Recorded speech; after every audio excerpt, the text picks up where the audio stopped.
குருதேவர் ஸ்ரீராமகிருஷ்ணரின் அமுத மொழிகள். உலகத்திற்கு நல்லது செய்ய வேண்டும் என்று நீங்கள் சொல்கிறீர்கள். உலகம் அவ்வளவு சிறியதா என்ன?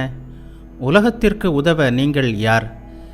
சாதனைகள் செய்து இறைவனை அறியுங்கள், அவரை பெறுங்கள். அவர் ஆற்றலை தந்தால்தான் எல்லோருக்கும் உதவி செய்ய முடியும், இல்லாவிட்டால் துளியளவும் முடியாது. இறைக்காட்சி கிடைக்காதவரை எல்லா காரியங்களையும் விட்டுவிட வேண்டுமா? வேண்டாம். எதற்காக விட வேண்டும்? கடவுளை சிந்தித்தல், அவரது திருப்பெயரையும் மகிமையையும் பாடுதல், நித்திய கர்மம் எல்லாவற்றையும் செய்யத்தான் வேண்டும்.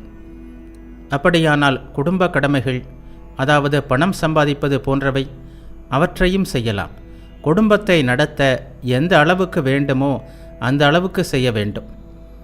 ஆனால் அவற்றையெல்லாம் பற்றின்றி செய்வதற்காக தனிமையில் இறைவனிடம் கண்ணீருடன் பிரார்த்திக்க வேண்டும். எம்பெருமானே, அதிகமாக செயல்களில் ஈடுபடும்போது நான் உன்னை மறந்து போவதை காண்கிறேன். எனவே என் உலக கடமைகளை குறைத்துவிடு. பற்றின்றி வேலை செய்வதாகத்தான் நினைக்கிறேன், ஆனால் பற்று எப்படியோ நுழைந்து விடுகிறது. இவ்வாறு பிரார்த்தனை செய். அன்னதானம் போன்ற தர்ம காரியங்களை அதிகமாக செய்ய செய்ய பெயரும் பெருமையும் பெற வேண்டும் என்ற ஆசை தோன்றிவிடுகிறது. ஆஸ்பத்திரிகள், ஸ்கூல், சாலைகள், குளங்கள் எல்லாம் ஏற்படுத்துவது பற்றி சம்பு மல்லிக் ஒரு முறை கூறினார். அதற்கு நான், உங்களிடம் வந்து சேர்பவற்றை, தவிர்க்க முடியாதவற்றை செய்யக்கூடாது என்பதில்லை, ஆனால் அவற்றையும் பற்றின்றி செய்ய வேண்டும். வரைந்து கட்டிக்கொண்டு பல வேலைகளில் ஈடுபடுவது நல்லதல்ல, அது கடவுளை மறக்க செய்துவிடும் என்றேன். ஒருவன் காளிக்கட்டு கோவிலுக்கு வந்தான். தானம் செய்ய ஆரம்பித்தான்.